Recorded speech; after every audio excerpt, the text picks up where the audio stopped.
White-haired and weathered by time, I, Eleanor Johnson, have finally found the courage to unveil a truth I've carried in silence. The peace you see on my face today, it was hard-earned.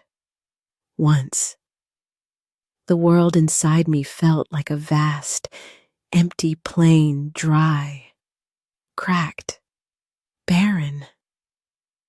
A place where even sunlight could not settle. It took me decades to give shape to that silence, to understand what it truly was. Before we start, please take a moment to like and subscribe. Try to watch the videos as long as possible. By watching more often, YouTube will promote these stories to a larger audience, grow your channel, and bring you more interesting things. Let's start now. If you believe everyone has a past they can't quite talk about, leave a 3 before she shares hers. My formative years unfolded against a backdrop of expansive rural landscapes, where the soil received tender cultivation, where golden light bathed the hillsides at twilight, and daybreaks resonated with avian melodies and bovine calls. To external observers, our homestead appeared as an idyllic sanctuary of uncomplicated harmony. Yet within our dwelling existed an element discordant with the surrounding splendor, a persistent darkness, an unseen burden I shouldered for countless seasons, without the vocabulary to articulate it. Thomas Johnson, my father, embodied stoicism and severity, communicating sparingly. While he never resorted to physical aggression, his utterances and his prolonged silences carried a heaviness that suffocated my spirit. His authority extended to every aspect of our existence, determining our waking hours, dietary choices, and opportunities for expression. Community members regarded him as an industrious, respected figure. But in my experience, he represented an overwhelming presence, someone whose behavior blurred the boundaries between affection and intimidation. From a young age, I felt something strange in the way he looked at me, how his presence seemed to spread throughout the house, throughout my own body. I couldn't explain it. I just felt the discomfort living inside me, like an itch that wouldn't go away, like a shiver that made no sense. But I was just a girl. And in those days, girls didn't question their fathers. They simply obeyed. My refuge was the cows. I always liked staying in the barn, where the smell of hay calmed me, and the animals' eyes seemed to understand my soul better than any human.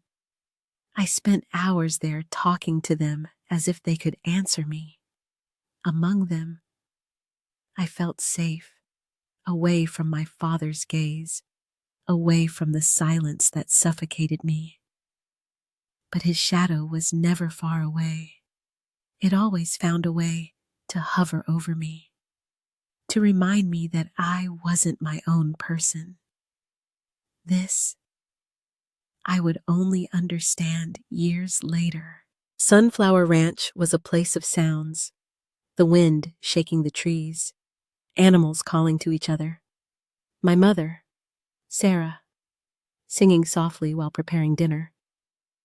But sometimes, amid all this, a silence would settle in, a thick silence that I felt tightening my chest. This silence came from my father.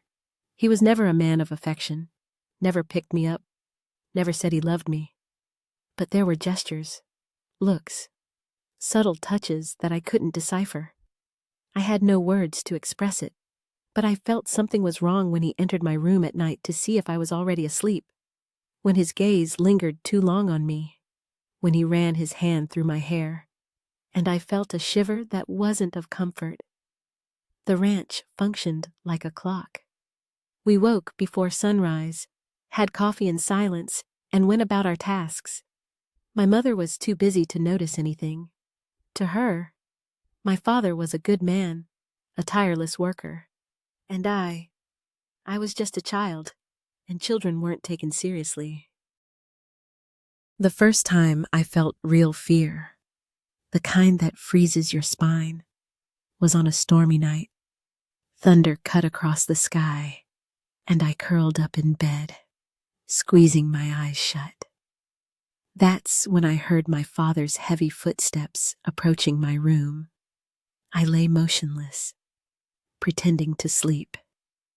He sat on the edge of the bed, and for a long time just sat there, saying nothing, just breathing. The silence was so heavy, it nearly drowned me. I knew there was something in that moment that wasn't right, but I had no way to scream, no way to run. So I remained there, pretending to sleep, waiting for him to leave. And he did. But the silence he left behind stayed with me, following me for many years. The fear that grew inside me wasn't obvious. It wasn't like the fear of a wild animal or a fire. It was something more subtle, more stealthy, something that infiltrated the small moments of the day, that hid in gestures that seemed ordinary. I loved my father, or at least I thought I did. He was the only father I knew, and that's how it was supposed to be, right? What I felt couldn't be wrong because no one ever said it was. But then, why did it hurt so much? I avoided being alone with him. But that wasn't always possible. There was always a moment when my mother went out to tend the vegetable garden, when the farm hands went to rest, and it was just the two of us. He never touched me violently, never hurt me in a visible way, but his gestures were like a razor wire passing over my skin. They made no sound but cut deep. Once, while milking one of the cows, I felt his shadow behind me. He didn't say anything, just stood there watching. My heart was beating so hard I thought he would hear it. "You're becoming a young woman," he finally said. It was the first time he had said something like that, and something inside me broke. I didn't know why, but my entire body went cold. I fled into the barn where the cows were waiting for me. I buried my face in one of them, seeking the warmth of her body, the smell of hay, anything that would make me forget that moment. Tears came without warning, and I let them fall because in that instant, I understood that what I felt wasn't just fear. It was a warning. Something inside me was saying that the shadows around me were growing darker. I felt guilty for thinking this. After all, he never really hurt me, right? At least, not in a way that could be seen, not in a way that could be explained. But then why did my entire body tell me to run? The truth is that pain doesn't always have to be physical. Sometimes it settles in a silent way, creating roots inside us until it makes us doubt our own reality. And I was tired of doubting. It was at this moment that I knew something needed to change. I just didn't know how yet. But for the first time, I was willing to find out. I always knew something was wrong, but it was only when the days began to weigh on my shoulders that I realized how deeply my father's shadow had settled into my life. Sunflower Ranch was big, but not big enough to hide forever. I tried to keep busy, doing tasks that would keep me away from him. I helped my mother in the kitchen, though she was always absorbed. her eyes tired, her thoughts distant. I worked in the barn for longer than necessary, always inventing some excuse not to return home early. But none of this was enough. There were moments when he caught me off guard, small moments that would seem harmless to anyone from outside. But that for me were like an invisible alert, like when he put his hand on my shoulder, but his palm lingered there too long, or when his eyes remained fixed on me in a way that wasn't the look of a father for a daughter. And I never knew when this would happen. Sometimes the day would pass without me noticing his presence. At others, he would appear out of nowhere, with that silent way of someone who was always watching. He liked to play with my fear, not with words or explicit gestures, but with his mere existence. It was on one of these days that I realized I couldn't continue pretending nothing was happening. I was milking Daisy in the barn when I heard the footsteps behind me. My heart raced before I even turned around. "You're becoming a young woman," he said, leaning against the doorframe, arms crossed. My body froze. That phrase, said like that in the middle of a barn, carried a weight I couldn't name. I wanted to scream, wanted to ask why he said these things, why he looked at me that way. But my mouth was dry, and my voice simply didn't come out. It was Daisy who saved me. She moved restlessly, shaking her head and pulling me back to reality. "I have to finish here," I mumbled, turning my attention back to the bucket. He stood there for a few more seconds, and I held firm, waiting for him to leave. When I finally heard his footsteps moving away, I let out a long sigh and allowed myself to tremble. The fear was growing, and along with it, something new was also being born inside me. Revolt. The winds of Sunflower Ranch always brought with them a smell of renewal. After a storm, the smell of wet earth invaded everything, as if nature were cleaning away the sins that men left behind. But no matter how much it rained, nothing could wash away what I felt inside. My mother was getting worse. Her cough was now constant, a dry sound that echoed through the house in the early morning, mixing with the sound of the winds howling outside. She was growing weaker, her shoulders thin, her gaze always lost. She didn't know what was happening to me, or perhaps she did, but didn't have the strength to deal with it. One night, I was in the kitchen helping to cut vegetables for dinner when she stopped beside me and held my hand. It was the first time in a long time that I felt her touch. "Are you all right, daughter?"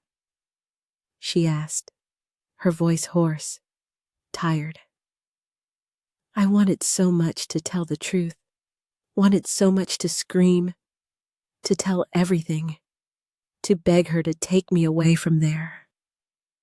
But looking into her eyes, I saw the exhaustion, saw a woman who had already fought too much in life, and who now could barely fight for herself. So I smiled. "I am, Mom." She let out a sigh and nodded, returning to chopping vegetables with trembling hands. In that moment, I understood. If someone was going to save me, it wouldn't be her. I would have to do it myself. I began to spend more time than ever in the barn.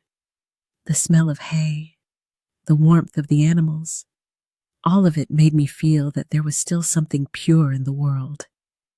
Daisy, in particular, seemed to sense what was happening to me. When I arrived there after a bad day, she would look at me in a profound way, as if to say, "I see you. I know." Sometimes I would talk to her, Do you think I'm wrong to feel afraid? I asked one afternoon, leaning my forehead against her warm neck. I want to pause for a moment. If you feel the love and are still listening to my story, please subscribe and hit the like button on the Grandparents Memories channel to show your support. Thank you so much. Daisy just breathed deeply, and that was answer enough. But running to the barn wasn't a solution. One night, when I was returning to the house after hiding there for too long, I saw my father's silhouette on the porch. He was sitting in his rocking chair, smoking a cigarette, watching me. My legs became heavy. I tried to enter without making noise, but he called my name. "What are you running from?" he asked, and the tone of his voice made me feel a shiver down my spine. "Nothing," I responded too quickly. He smiled. It was a small smile, almost invisible, but one that carried a weight I didn't want to understand.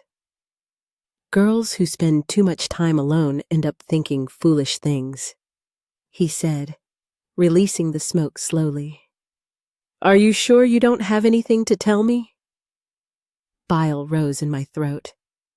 "I was just taking care of the animals." I mumbled and entered the house before he could say anything else. But that night, I couldn't sleep. I lay there, staring at the ceiling, feeling the weight of what was happening. There were no more doubts. The truth was there, naked and cruel. He knew I was afraid, and he liked it. I always heard that childhood is the happiest period of life, but mine was like cracked glass that accumulated more fractures each day, until one day it broke completely. I began to avoid the house as much as possible. I would hide in the barn before sunrise and only return when my mother called me for dinner. But no matter how much I tried to hide, there was no way to run forever. My father's shadow always found me. One afternoon, I was brushing Daisy when I heard his voice behind me. "You really like these animals, don't you?" My body stiffened. I didn't need to look to know he was leaning against the doorframe, watching me. "Yes," I answered softly. "They're simple creatures. They don't complicate things, unlike people." I continued brushing Daisy's coat, feeling her strong pulse under my hand. "You're a smart girl."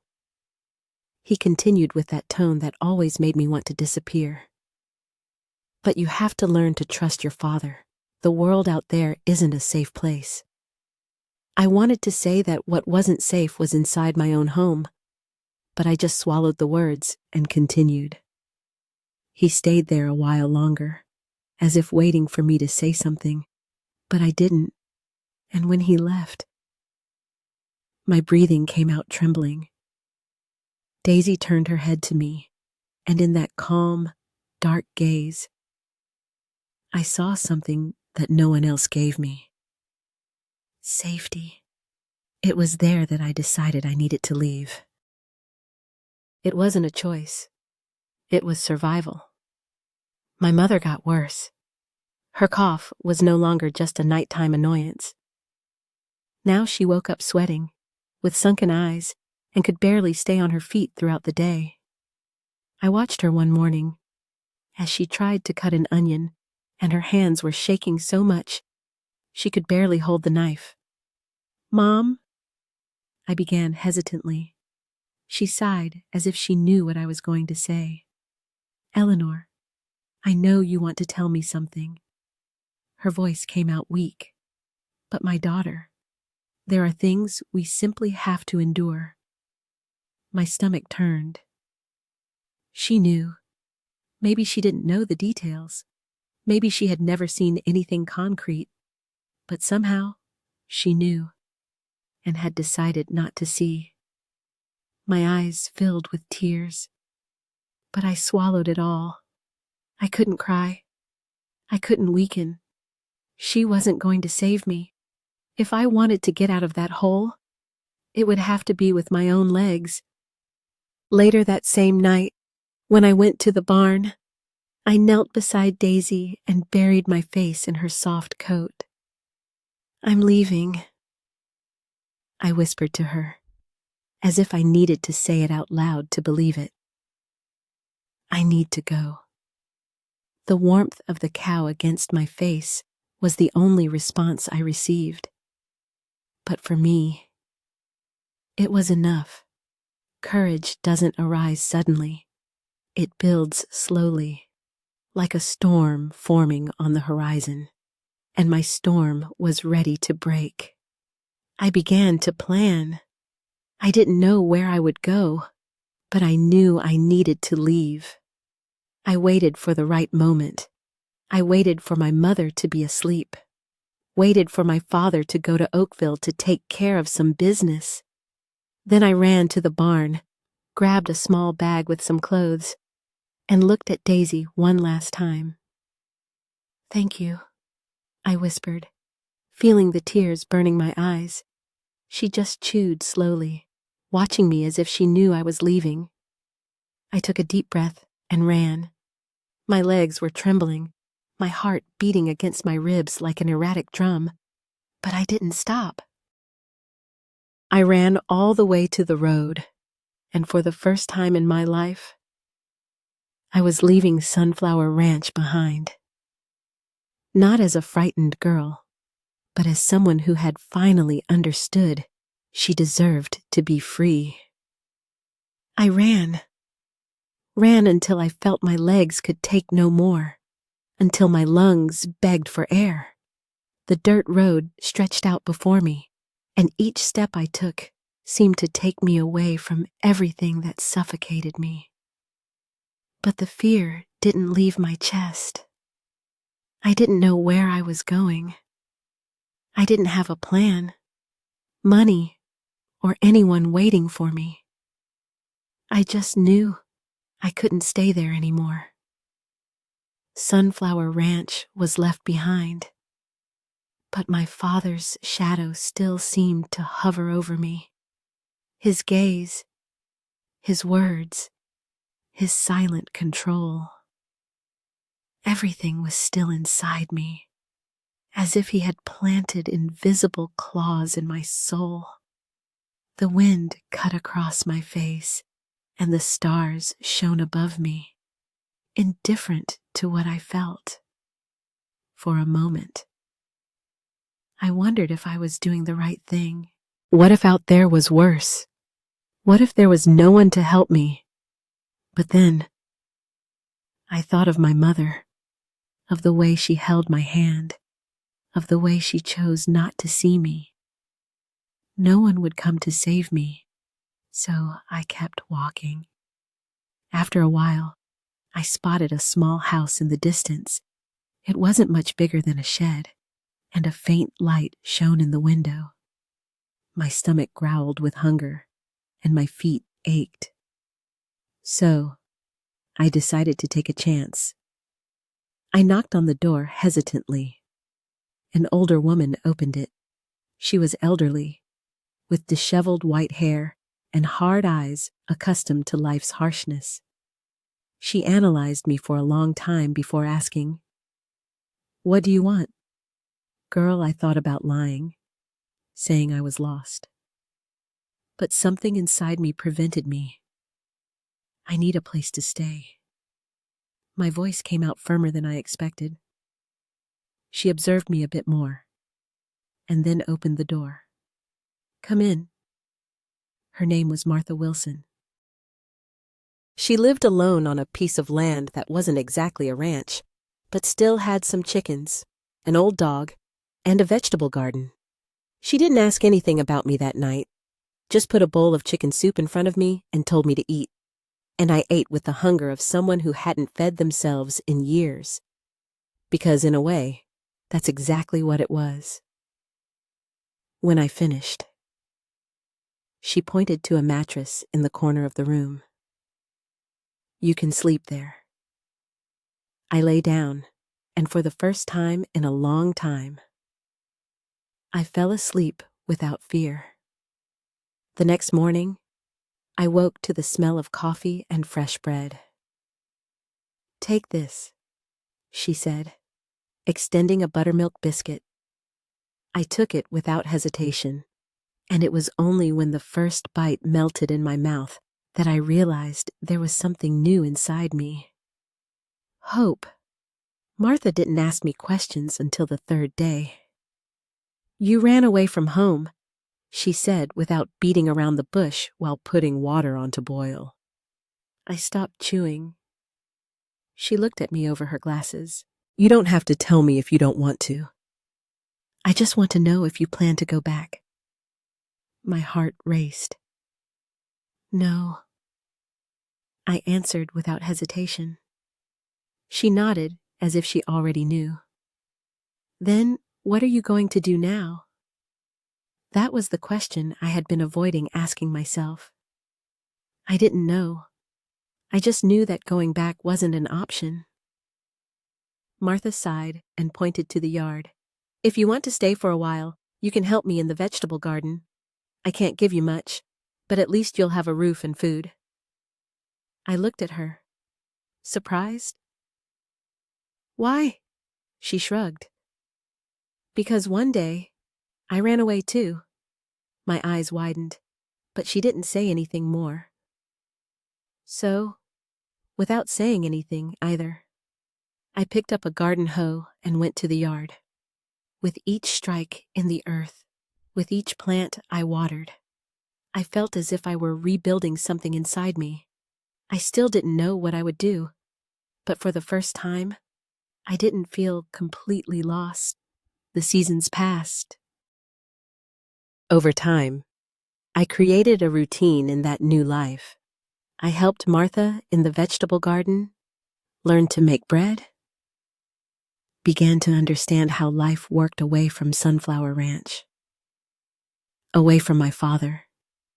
And each day, I felt that the weight I carried was beginning to diminish.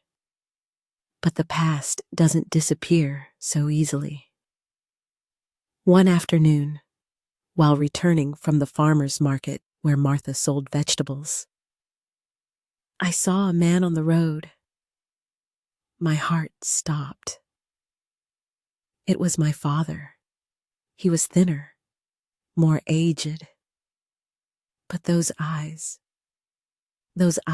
still carried the same weight that pursued me in nightmares.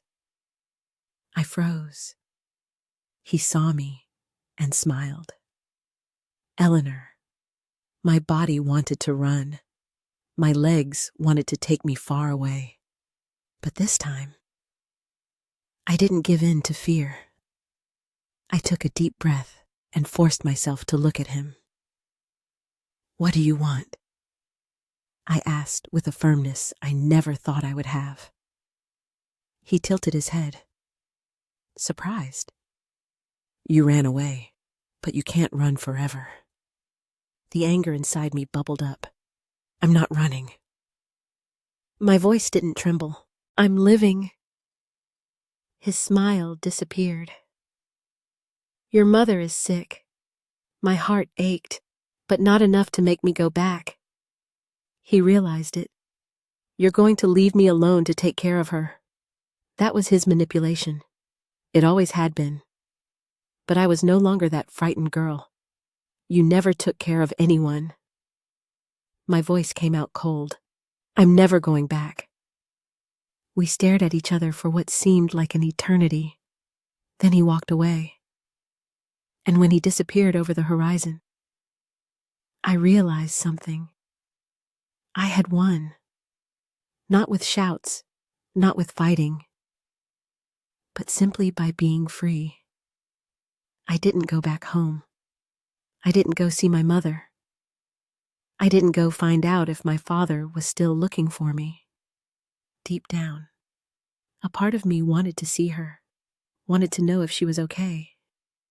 But I knew that if I set foot on that ranch again, I would never leave. Days turned into weeks, and weeks into seasons. Life beside Martha brought me a peace I had never experienced.